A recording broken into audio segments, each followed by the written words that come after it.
घुसपैठिए अभी भी आ रहे हैं, अभी भी आ रहे हैं। घुसपैठियों का सारा डॉक्यूमेंट बन रहा है और घुसपैठिए यहाँ अपराध बढ़ा रहे हैं। घुसपैठिए यहाँ चोरी लूट झपटमारी कर रहे हैं। घुसपैठिए यहाँ किडनैपिंग का कारोबार कर रहे हैं। घुसपैठिए मानव तस्करी कर रहे हैं। घुसपैठिए नशा की तस्करी कर रहे हैं और इसका भी मूल कारण घटिया कानून है। पंजाब में अब तक 17 लोग जहरीली शराब पी के मर गए हैं, 8 से ज़्यादा अभी घायल हैं। इसका मतलब 17 बहन बेटियों का सिंदूर उजड़ गया ये नकली शराब पीने से। हर साल भारत में जितनी बहन बेटियों का सिंदूर आतंकवादी उजाड़ते हैं, जितनी बहन बेटियों को आतंकवादी विधवा बनाते हैं, उससे ज़्यादा भारत में जो ड्रग स्मगलर हैं उससे ज़्यादा बहन बेटियों को विधवा बना देते हैं। भारत में जितने आतंकवादी मारते हैं हमारी बहन बेटियों को विधवा बनाते हैं, उससे ज़्यादा नकली दवाई खा के मर जाते हैं, उससे ज़्यादा नकली दूध, नकली घी, नकली तेल खा के मर जाते हैं।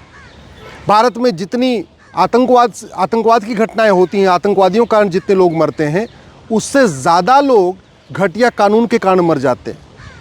जितने लोगों को आतंकवादी मारते हैं, उससे ज़्यादा लोग थाने के भ्रष्टाचार कारण आत्महत्या कर लेते हैं, तहसील के भ्रष्टाचार कारण आत्महत्या कर लेते हैं। जितने लोगों को आतंकवादी मारते हैं, उससे ज़्यादा मिलावटखोरी के कारण मर जाते हैं, मुनाफाखोरी के कारण मर जाते हैं।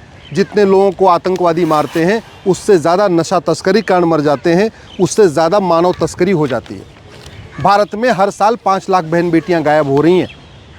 जितने लोगों को आतंकवादी मारते हैं, उससे ज़्यादा ज़मीन विवाद में मर जाते हैं आपस में लड़ लड़ के।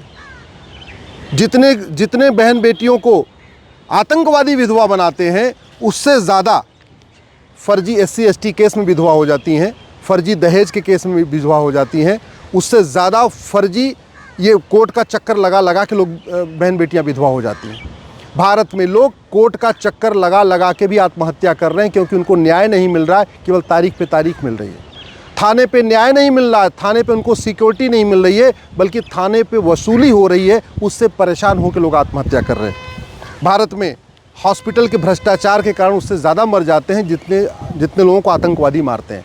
भारत में जितने लोगों को आतंकवादी मारते हैं, उससे ज़्यादा लेखपाल पटवारी के भ्रष्टाचार कारण आत्महत्या कर लेते हैं। कड़वी सच्चाई ये है कि भारत में घटिया कानून के कारण ज़्यादा बहन बेटियां विधवा हो रही हैं। भारत में घटिया कानून के कारण ज़्यादा बहन बेटियों का सिंदूर जल रहा है, उससे कम तो आतंकवादी उजाड़ते हैं। आतंकवादियों को मारने में आपको बहुत हथियार लगाना पड़ता है, बहुत शक्ति लगानी पड़ती है, हमारे जवान भी घायल होते हैं। जबकि भारत के अंदर जो लोग जिन बहन बेटियों का सिंदूर उजड़ रहा है, उसको आराम से रोका जा सकता है। केवल पुलिस रिफॉर्म करना पड़ेगा, जुडिशल रिफॉर्म करना पड़ेगा, आपको एडमिनिस्ट्रेटिव रिफॉर्म करना पड़ेगा, सिटीजन चार्टर लागू करना पड़ेगा, केवल नियम कानूनों को बदलना पड़ेगा। मैं कई बार कह चुका हूँ कि चीटिंग, फ्रॉड, फोर्जरी के कारण बहुत लोग आत्महत्या कर रहे हैं। साइबर फ्रॉड के कारण लोग आत्महत्या कर रहे हैं। बैंक फ्रॉड के कारण लोग आत्महत्या कर रहे हैं।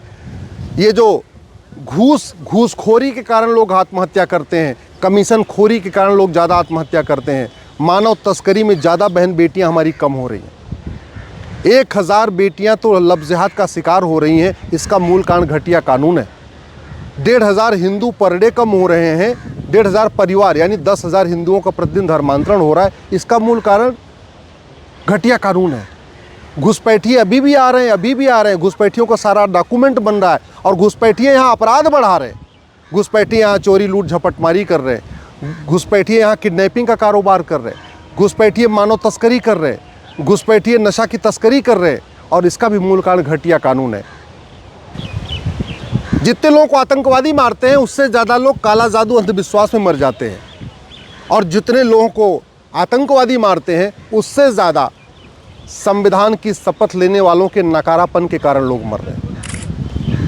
पंजाब की सरकार, केजरीवाल की सरकार ने आते ही आते कहा था कि मैं पंजाब में नशा बंदी कर दूंगा, शराब बंदी कर दूंगा, पंजाब को नशा मुक्त बना दूंगा, भ्रष्टाचार मुक्त बना दूंगा।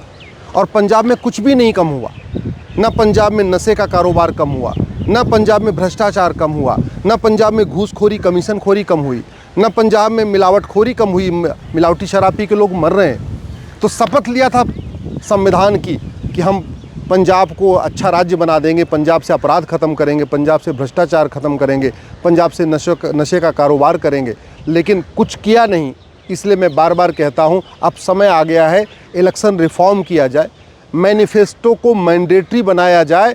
जो पॉलिटिकल पार्टी अपने मैनिफेस्टो में कोई बात लिखे और अगर उसको लागू ना करे, उसकी मान्यता रद्द होनी चाहिए।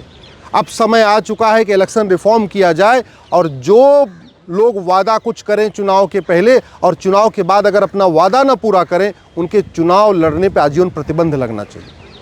अब समय आ चुका है कि ऐसी बातें जो झूठे वादे करते हैं, झूठे बातें करते हैं, झूठा मैनिफेस्टो बनाते हैं, इसको गंभीर अपराध घोषित किया जाए। क्योंकि चुनाव के पहले जितने भी वादे किए जाते हैं, चुनाव के बाद उसमें कुछ भी नहीं किया जाता। केजरीवाल जी की सरकार ने ऐतिहासिक विजय प्राप्त किया।